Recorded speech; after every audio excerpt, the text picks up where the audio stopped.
right, welcome everybody. Chris Petri here. Thanks so much for coming by. We're going to have a beautiful time painting a gorgeous floral arrangement here we found online. So basically, your cell phone, your iPad, your computer, tons of information on there you can use to create paintings, and that's what we're going to do on this video. So we're going to actually explain from the very beginning how we found a beautiful photograph to work from. We put it onto our phone.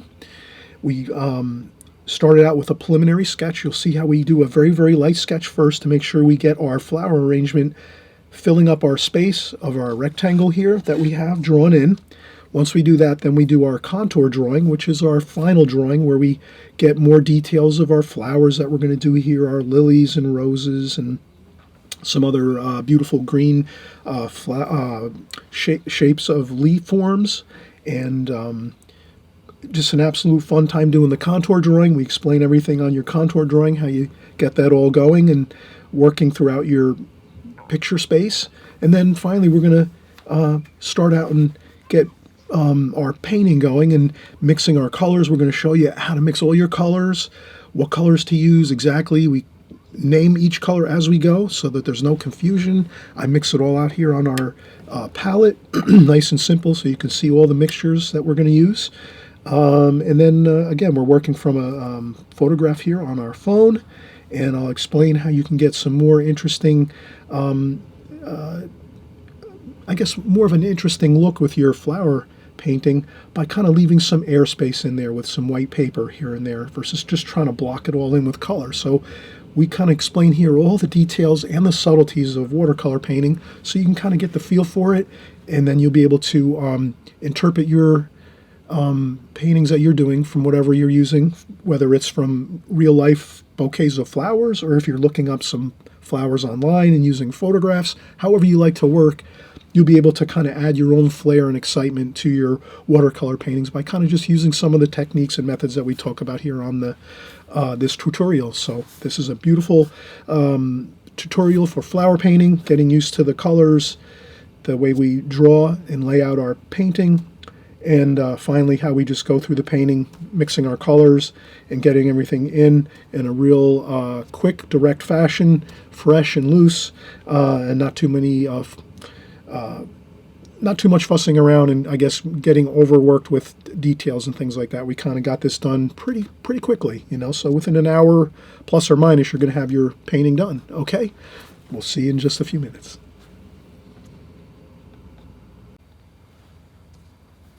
Okay, so we're getting started again here. We just saw the finished painting, of course, and we're doing this work from a photograph on our cell phone. So a lot of people I know like to work from their cell phones, their iPads, their computers, actual physical photographs. Sometimes I know some of you have written in and told me that you like to take older photographs that you might have in shoe boxes and things and use some of those for your reference photos from vacations, and it's all good. Whatever you want to use for your reference material, that's just great. You know, I sometimes use my panel TV so that I can have a larger scene that I can kind of draw from and paint from. So, you know, my panel TV is maybe like a 4-foot panel TV. So it's a good size TV I have in my studio. I use it for my artwork, so I felt it was justified to purchase it, and it's really great. I use it again for, you know, pulling up pictures of artwork and photographs of places and all kinds of good things. I can sometimes take a photograph of something on my cell phone and save it to my computer, and then I plug my computer into my TV, and then I can have like vacation pictures on my large screen TV to work from. So you can work from anything you like, but I thought this was a good, simple bouquet of flowers just on our cell phone here, a simple kind of way to create some beautiful artwork here. And so we're going to do this, and let's start out by kind of making the decision. Well, let's get I'm going to make a rectangle with my pencil here. We want to have a border whenever we're working.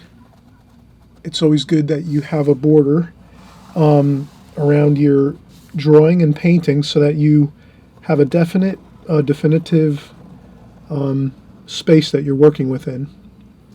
And then from there you can work everything else into that rectangle, that space that you've created. And then here, I'm going to say let's start about here with our vase, pretty low in the picture frame here. So we'll start with our vase here. Just I'm making a reference sketch line just to get the bottom of the vase. It's a little more round than that, so I'm going to do that. And then I think from there, once I kind of get the bottom of my vase, the next thing I want to do is say, okay, this is the bottom of my vase.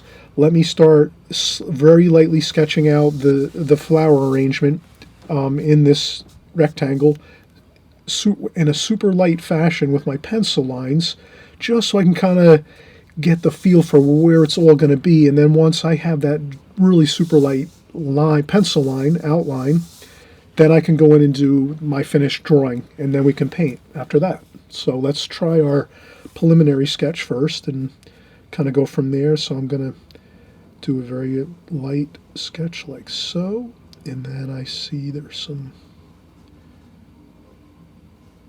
so I'm not going to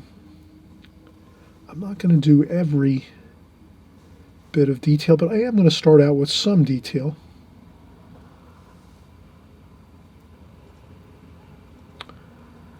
And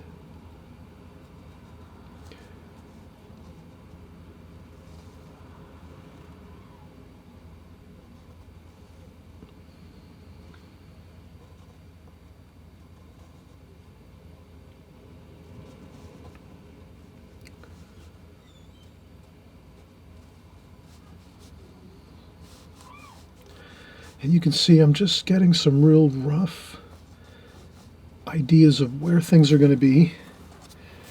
And other than that, I just want to make sure I'm not making something looking lopsided where I'm drawing too much information on one side of this rectangle over here, and then all of a sudden I have all this empty space over here. So I'm just looking back and forth as I do my sketching here, just to make sure that I have plenty of subject matter. And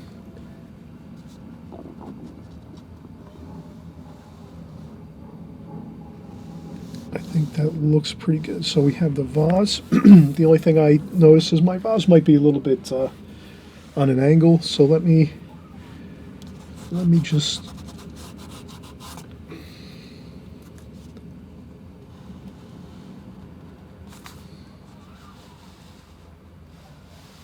that, so that's much better.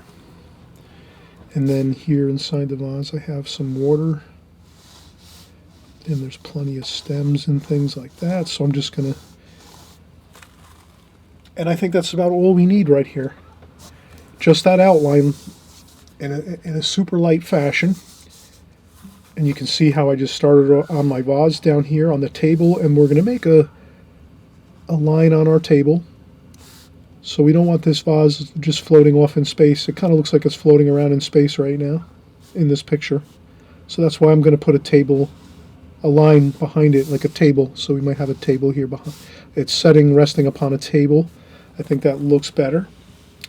And I think our light is shining on the on the vase this way. So it's coming from the front area.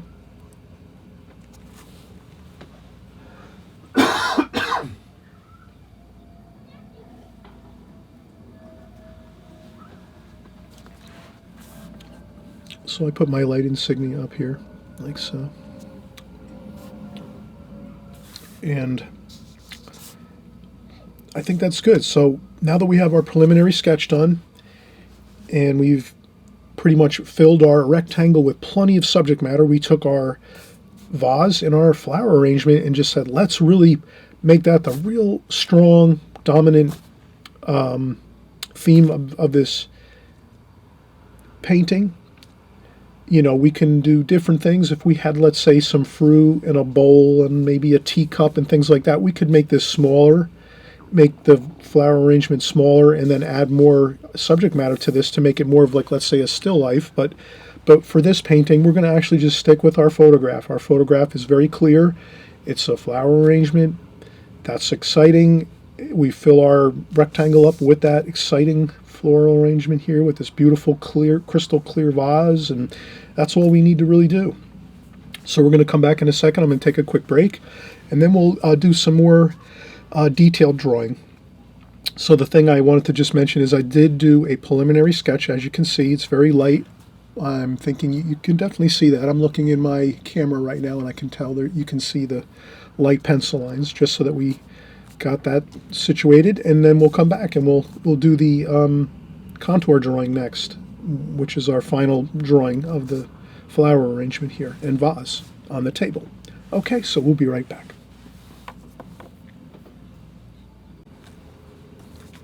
Okay, so we are getting back here, and we're going to do our contour drawing. So I'm going to start pretty much the same place we started before, with the bottom of the vase. So I'm just going to start contour drawing here, and I'm going to keep my eye going back and forth from the floral arrangement here on my phone, back and forth. I just keep looking back and forth and just drawing what I'm seeing.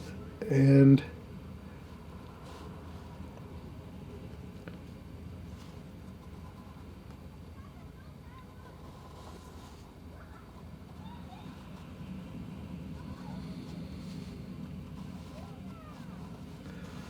okay, and then I'm going to come back over this way. I want to stay over here on the right-hand side.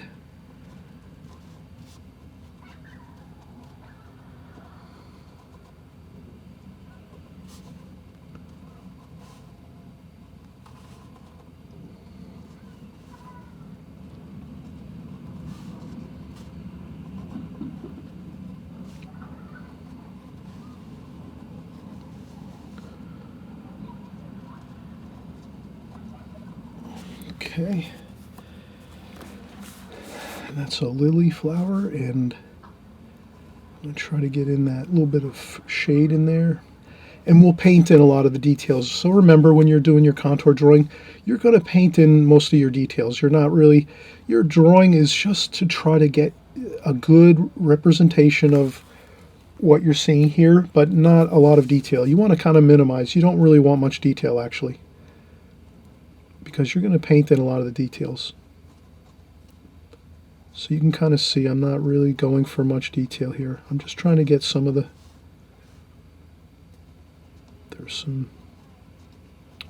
there's a pink flower there. Of course, I want to, there's a yellow rose there, so I want to make sure I get that.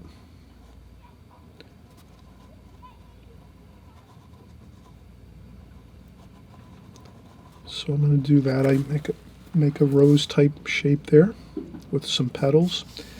And again, I don't have to do too much detail. I just want to, then I'm going to do some of these other shapes here. And again, I'm not going to get too worried about every single thing I'm seeing. I see another yellow rose over here, so I'm going to capture that. There's plenty of petals within that rose there, and then it's okay. And then and if you already have some things drawn in that you drew on your preliminary sketch, you can, by all rights, just go over that same pencil line that you had there before. If you need to adjust it a little bit, of course, do that, but it might be good enough and you don't need to. You just go over it with a darker line, just so you re-acknowledge that you've drawn that line correctly and that leaf or that shape correctly, and then you just keep moving forward from there. And before you know it, you have most of the information you need. And again, this type of pencil drawing, the contour drawing we're doing, it's really, you're trying to get a fair amount of information, but definitely not everything, and you want to leave out most of the details. You just want to kind of get a fair amount of details, let's say, but not everything. And as long as you, in your mind, are looking at the scene and saying, oh yeah, I can handle most of this with my paints and my brushes, then you're really ahead of the game, because you want to have fun with your paints and your colors and your washes, and you don't want to be struggling over trying to do all kinds of intricate details with your brush. So I think that's good enough. I think I've got enough details in here where I can kind of see the main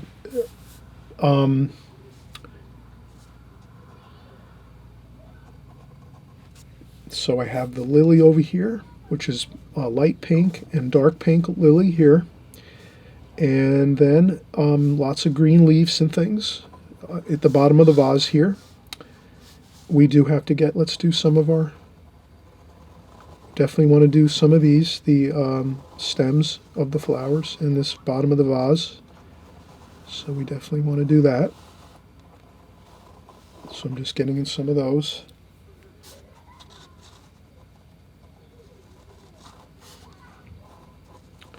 And I think if I just do a few like that, that should be good enough. And I also noticed that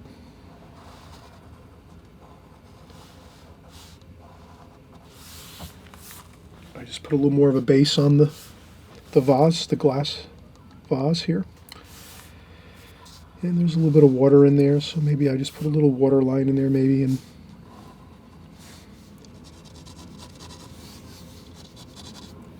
I shade in a little of the areas that are the green leaves, so I remember to, that's going to be green leaves here. And again, I think that's good. So that's our contour drawing. And now we can take another quick break, and then once we rest up for 5-10 minutes, we'll come back and we'll start painting. And I always mention too, if it's your first time here, welcome and thanks so much for coming by. We do great paintings just like this. Every week we're doing flowers, some weeks we're doing boats, another week we're doing figure painting, another week we might be doing a gorgeous landscape scene. So we do everything watercolor, and that's the main thing here. As long as you're following along, you'll be learning all the basic techniques of watercolor. No matter what we're painting and drawing, you're always going to be learning all the fundamentals of watercolor painting and drawing. So drawing and painting and watercolor, we cover everything here with that. And no matter what we're going to be doing as far as subject matter, you might like flowers and you're really tuned in on this video. And then maybe next week if we're doing something like boats and you're not too, pleased with boats and you really don't like them that much, that's fine. You can wait, to the next video, or you can go back in the archives. I have really hundreds of flower paintings in my archives on YouTube. So never feel like you don't have any information to work from. You can always go back into the archives on my channel, look up some of my older videos. They're actually, it's a great resource. I've been on YouTube for more than 5 years now, so you can imagine I have hundreds and hundreds and hundreds of stockpiled videos that you can go back and just look through to your heart's content. So don't worry about it. If I don't have something one week that, one week, you can always go back into my archives and find plenty of what you want. Just type in my name and the subject matter you like. So you just might type in Chris Petri flowers, and when you type in that into YouTube, you'll see probably 50 videos with all my flower videos. Or if you want to see more boats, and we're not doing one next week of boats, you can just type in Chris Petri boats, and you'll see probably another 100 videos or 75 videos of boat paintings that I've done and tutorials, and you'll have a great time. So never feel like you don't have anything to work on. Go in and work to your heart's content again and have fun with it. Enjoy it. Do excerpts of what I do. You don't have to do everything the same way I do it. You're the artist. You come up with your own creative ways of painting and drawing, and the way you work from my videos. You might like to do just small parts of what I'm doing instead of trying to do the whole painting. Sometimes if I'm doing a large painting, you can always do a small portion of it and just get familiar with the pencil lines and the drawing and the paints and the brushwork. All of that takes time, so don't get stressed either. Watercolor takes time, so if you are new, don't worry. We also have our Extreme Beginners series, which is, if you just type in Extreme Beginners with my name, Chris Petri, you'll see that we've been doing this 6 months now, doing Extreme Beginners videos, and you'll just see that it's much more of a simple format for painting and drawing in watercolor, and I use a little more inexpensive art materials, because if you're just beginning, you might not want to be spending a lot of money on fancy pencils and brushes and paints and all that. You can start out with a real simple setup that's only going to cost you very little, and you'll be off and going and practicing up on your watercolors. And then at a later time, you can invest more money if you want to on your art supplies and so forth. But let's come right back in a second and we'll start painting. And again, thanks for coming by, and we'll get back painting in just a second.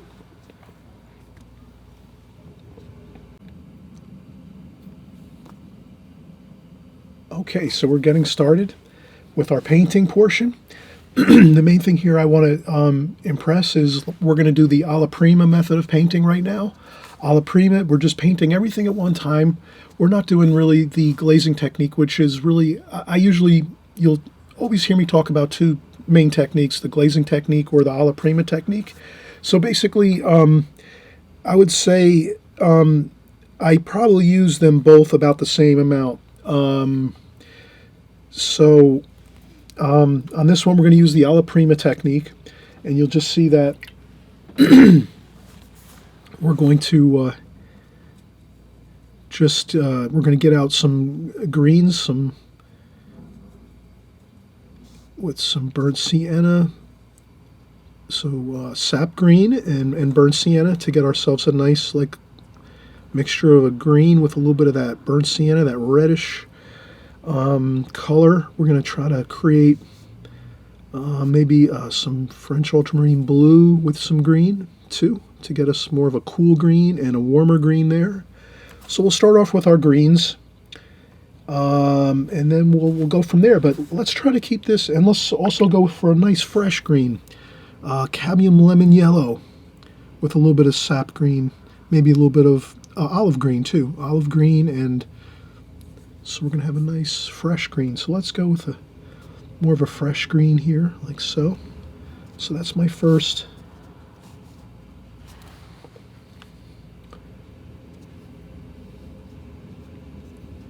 My first bit of paint is going to be these kind of fresh looking greens, the lighter greens, and then I'll maybe work in some of the darker greens like this, and then we'll start to get a good mix of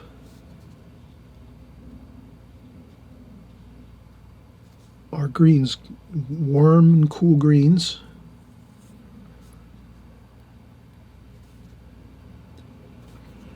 And I'm using a Raphael number 6 round brush, watercolor brush, natural hair. Okay, and it starts to get a little darker in here, some shadowing underneath this iris, and you can see I'm just placing my paint, and then I always like to have a tissue on hand that I hold. I rinse off my brush, I dry off a little bit of water off my brush, and then I can kind of use a damp brush to sort of mix the paint around a little bit and kind of get things smooth out my washes a little bit and get things looking good. We're going to go with some, let's go right in and start getting some of those stems in too. Let's kind of start thinking of attaching our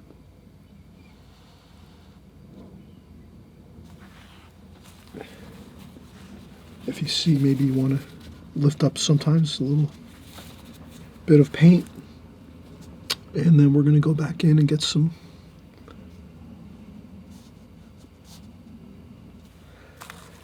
and then maybe some cobalt blue and cerulean blue over here, just to kind of get ourselves a little bit of a lighter blue.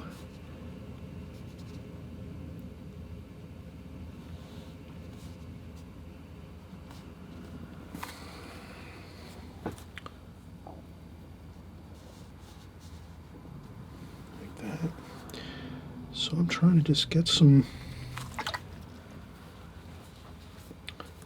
stems started in my vase here, because before too long, I don't want to wait too long for those stems. I want to start doing those now.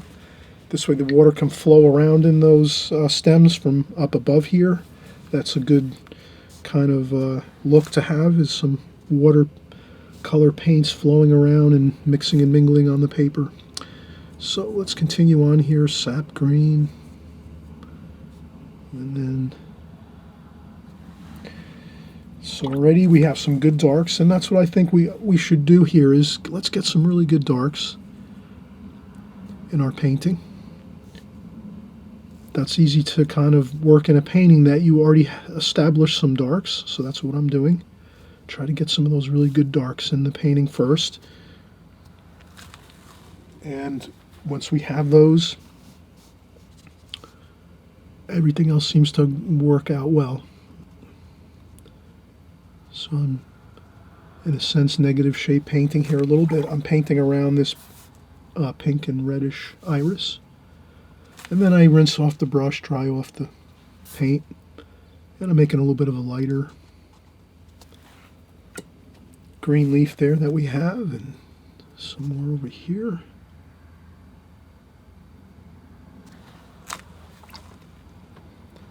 And I might loosen things up and just do a couple splashes over here and there.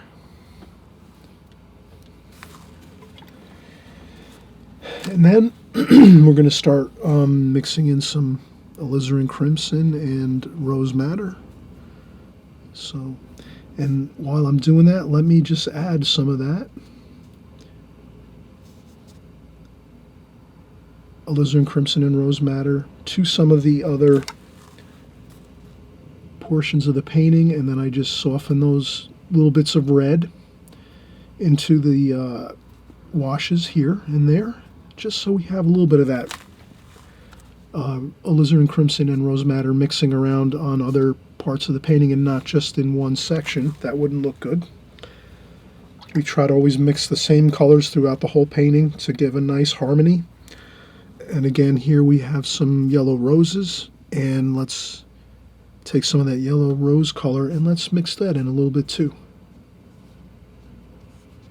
If we can get a little bit of that yellow.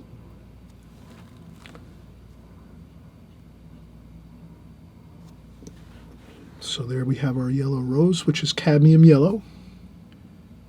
So I'm going to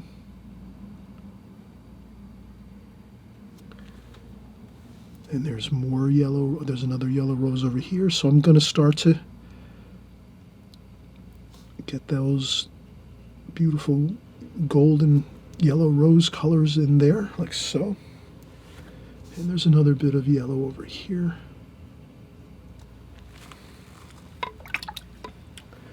And I'm moving through this pretty good. You can see I'm not really taking painstaking efforts to make everything perfect. Let me just try to get the main idea of what I'm seeing here. So here we have the iris, and there's a dark bit of red there. So right there you can kind of see that darker shade of red. Let's get that in.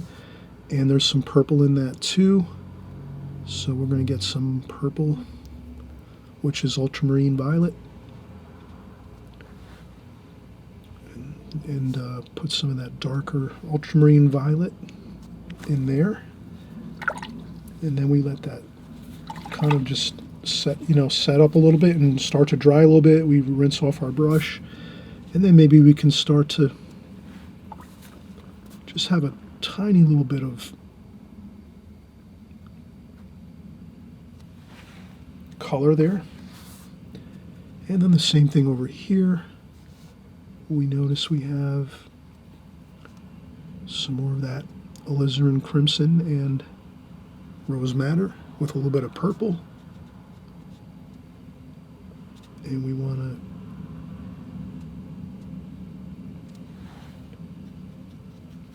to start to mix that around, kind of lighten it up by rinsing the brush off, drying off a little bit of the water, and then we just kind of soften that alizarin crimson and rose madder wash. Just lighten that up a little bit, keep it dark in here. If you have to go back and get a little more, charge some more dark in there, get some more paint out on the palette if you need to. Alizarin crimson, rose madder, a little bit of purple, and then you can get a little more darker wash in there like so. And then the same thing here.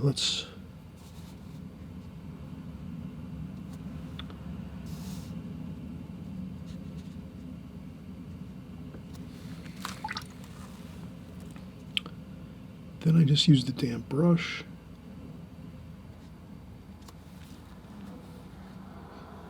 There's a little bit of green in there too.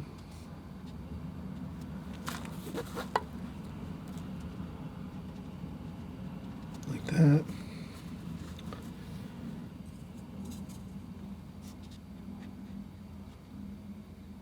And I'm just going to put that green, light green wash in the center of the flower.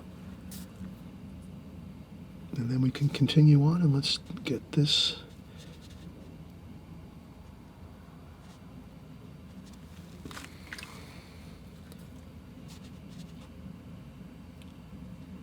And then a damp brush, rinse off the water, rinse off the brush, dry off a little bit of the water on the tissue so you don't have too much water on there, on the brush, and then you can just gently soften out that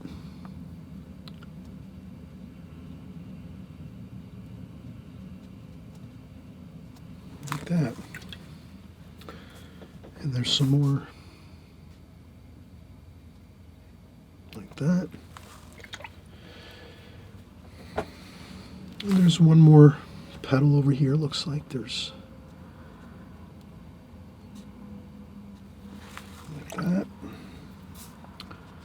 And again, I rinse off the brush, dry off the brush on the paper towel or tissue or sponge, whatever you have. Your apron, you can use an apron. And that looks pretty good. And you can always go back in later and add more darker wash like this.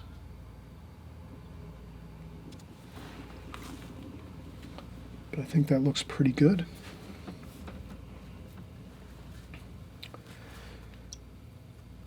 And then we'll go back in and start to do some more greens up here. There's some more greens over here. And I'll just splash a few. Leave some lights here and there. Don't fill everything in. I always mention that. Try not to fill everything in. So now we're going to do some of these round shapes. They're a little darker underneath, so you can get a little darker wash underneath there. Like that. Some darker.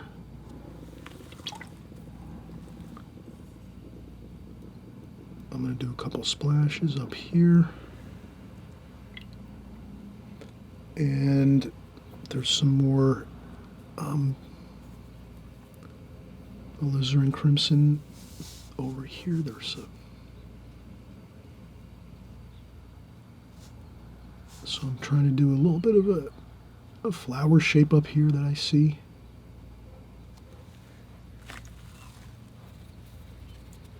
And then I'll get another tissue. If I see it's starting to infringe on another flower petal, I just lift it up so it doesn't start to infiltrate into that flower petal over here, that lily flower petal. And then we can continue on here and just continue with our, I see that we have plenty of really light green, fresh kind of greens up here. So let's do those. And again, I'm not going to get too worried about every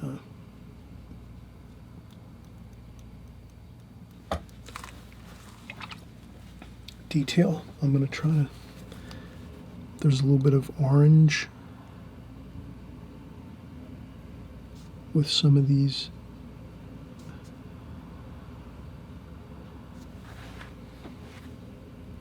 There's a little bit of orange mixed in with that cadmium yellow for our roses. So there's a little more, a bit of a darker dark there. I noticed over here too.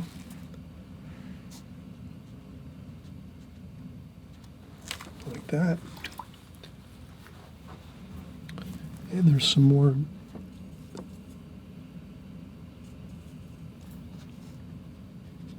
there's some darks in here in the center of the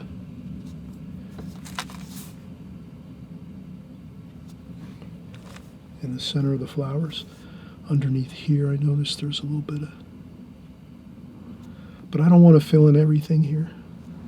I'm going to kind of leave some white paper in there. I don't want to fill in everything and make it just like a giant, it kind of, that's the thing where we'll come back in a few seconds. We're going to take a break. I always mention too at this point in the video, hey, if you really like this video and you're learning a lot, please subscribe. Right on the right hand side below the screen, there's that subscribe button. If you click subscribe, it just means that each time you open up YouTube, the next time you're coming to watch YouTube videos with artwork and watercolor paintings and things like that, you'll see my videos at the top of your list. Because if you're following me and you really like my channel a lot, when you subscribe, that just means that YouTube will kind of put my videos first in your queue, so you'll be able to see my videos first and see what I'm doing and working on, and then you can go from there. So that's just always a good, helpful thing to know. And then we're going to continue on, but I guess the main point I just wanted to mention was, when you see a photograph like this and you're painting from something like this, like we're doing here, I am taking some artist liberty by adjusting it a little bit. So if we painted it exactly like you're seeing it right here, you wouldn't see as many lights like this, right? Because you can kind of see mostly everything is really jam-packed full of dark colors in here. But I want to leave lights. I want to leave some white paper inside the center of my bouquet and my vase and my flowers. So that's where I would take a little bit of liberty and say, if you're the artist, see if you like it better when you're painting a vase of flowers or doing a flower arrangement with watercolor painting. See if it looks a little better if you leave some airspace in there and leave some white paper, so that maybe it'll feel a little more three-dimensional and have a little more air to it, a little more feeling like you can kind of see through it a little bit. There's some light shining through the back of the flower arrangement. This to me seems it's a beautiful flower arrangement. No, I don't doubt that in the least. But for a watercolor painting, if you want to transition this look to a watercolor painting, you might have that really good idea in your mind of, well, how can I make it a little bit better than what I'm seeing here? And that's how I feel we can make this a little better, by just leaving some white paper in between some of the flowers and some of the greens and leaves and forms within this flower arrangement that we're drawing and painting in watercolor. So I'm hoping you'll just as an artist think in your mind how it looks. Maybe try one with no white paper and just paint it just like you're seeing it, and then try another one with some more white paper left inside the center of your flower arrangement on your watercolor painting, and see how that looks. I think you might be surprised that it's going to look really, really good. It'll give you a little more a feeling of just air and lightness to it. Okay, all right. So we're going to come right back. We're going to take a quick break, and then we're going to finish up. I think we pretty much have most of everything done here. We'll try to keep this pretty straightforward and not get too busy with too many details that might ruin it. Let's keep it light, fresh, and kind of leave it underdone a little bit. Let's leave our paintings a little bit underdone. We can always go back a week or two later and put some extra information in there, but to leave it underdone is maybe a little better. Okay, all right, we'll be right back.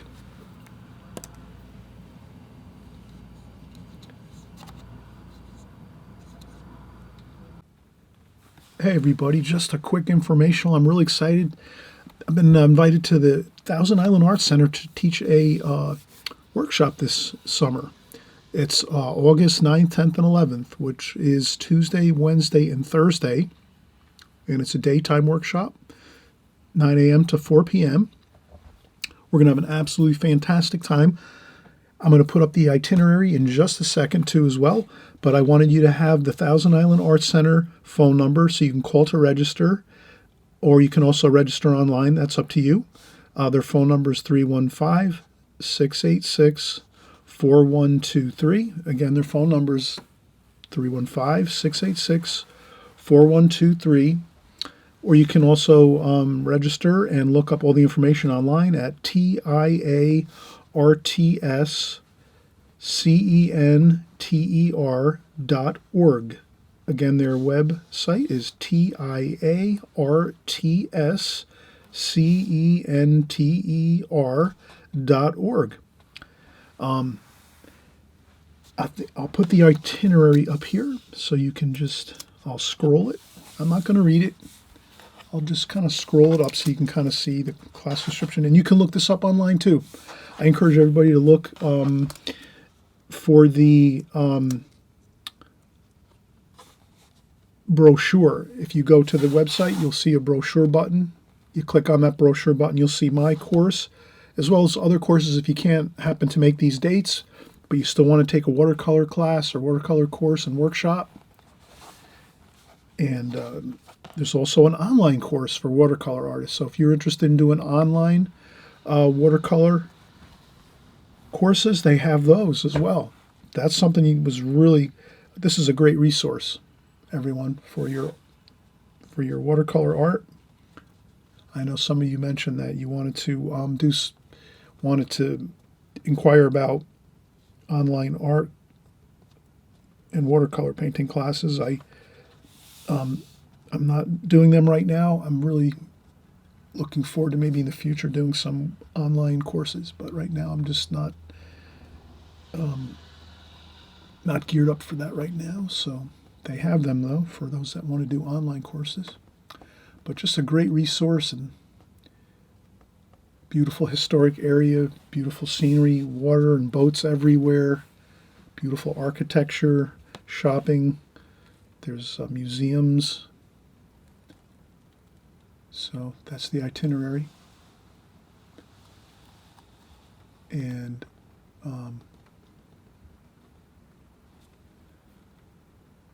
I hope you'll all make it out to the workshop. And again, we're going to have a great time, tons of fun drawing and painting in watercolor. So I hope to see you there. And let's get back to our watercolor painting.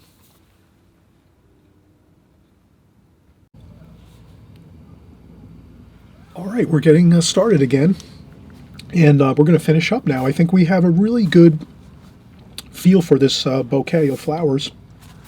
Let's continue on here. I think we need some more greens, sap green, and French ultramarine blue.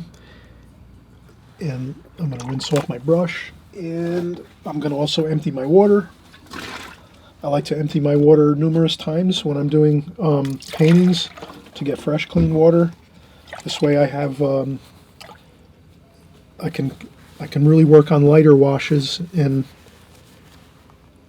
it won't be contaminated with a lot of mixtures of colors. So I'm going to go with some olive green and cadmium lemon yellow. And I'm going to do a little bit of these over here, like so.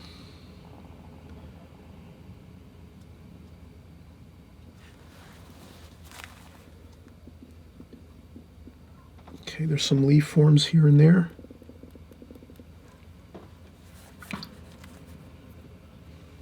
Maybe there's some darker darks over here.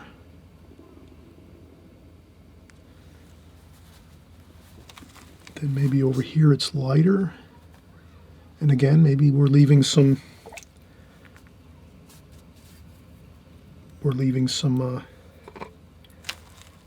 white paper. Leave white paper. You can always go back in and add some colors to your white paper if you find it's too much that you've left, without paint on it.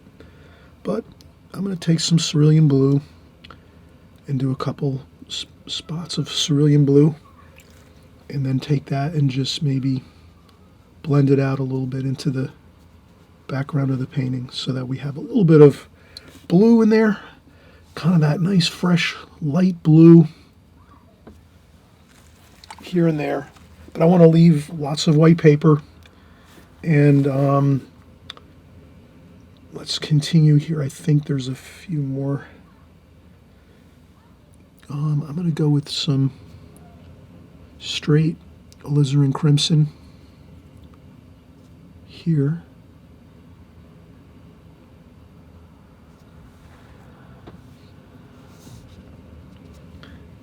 And I thought I would just maybe add a little bit of the alizarin crimson just to have a little more of that vibrant red.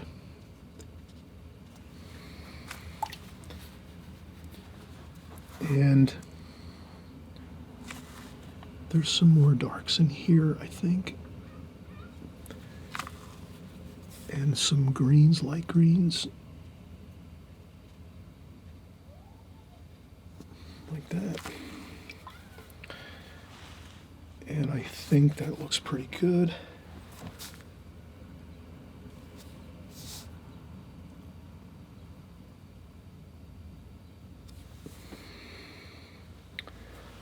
Okay, and then I might add a little bit of cobalt blue for some of that water feeling here.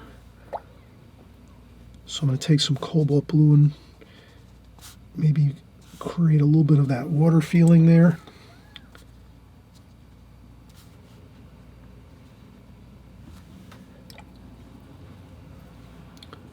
And then some green down here.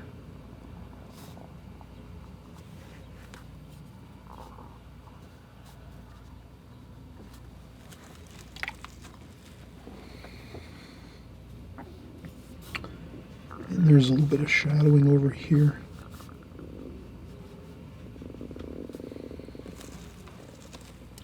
And then maybe some more cobalt blue over here. So I'm going to put a little bit of a shadow back here where the table is.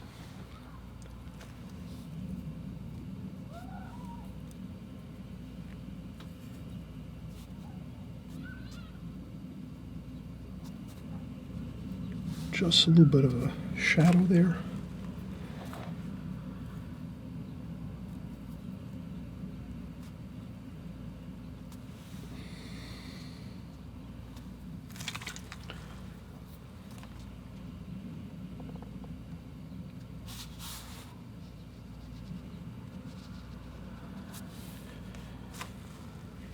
Okay, I think that's good. A little bit of shadow by the back edge of that table, just so it, you know, shows that we do have a backdrop here a little bit. And maybe a little more blue over here.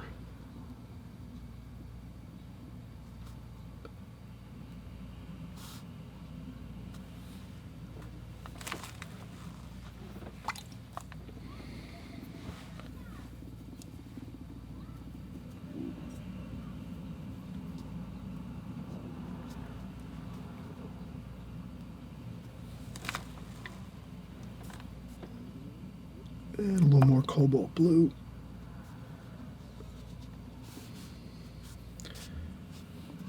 And then maybe I'll add a little cobalt blue there, just to have a little bit of interesting color there.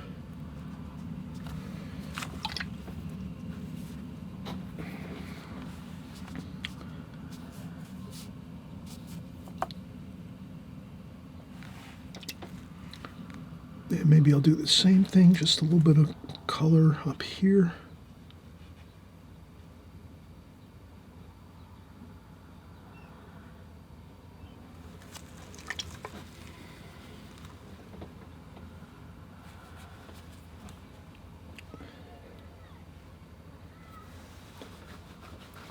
And I think we're going to use our needlepoint brush now. We'll get in some stems, so we'll take some burnt sienna, sap green, a little bit of French ultramarine blue, and let's do a couple stems. Here we have a couple stems. Let's get in just a couple stems here and there. We want to add some interesting shapes of stems.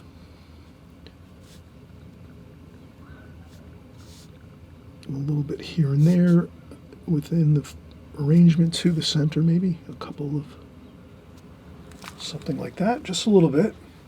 Kind of just piques the curiosity of someone looking at the painting with a few stems and things like that. Some more additional details.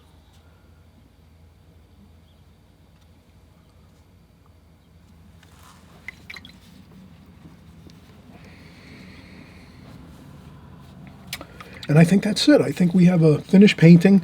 Again, you can always go back in later, but try to underfinish your paintings. I think you'll be very satisfied to kind of leave your paintings a little bit underdone.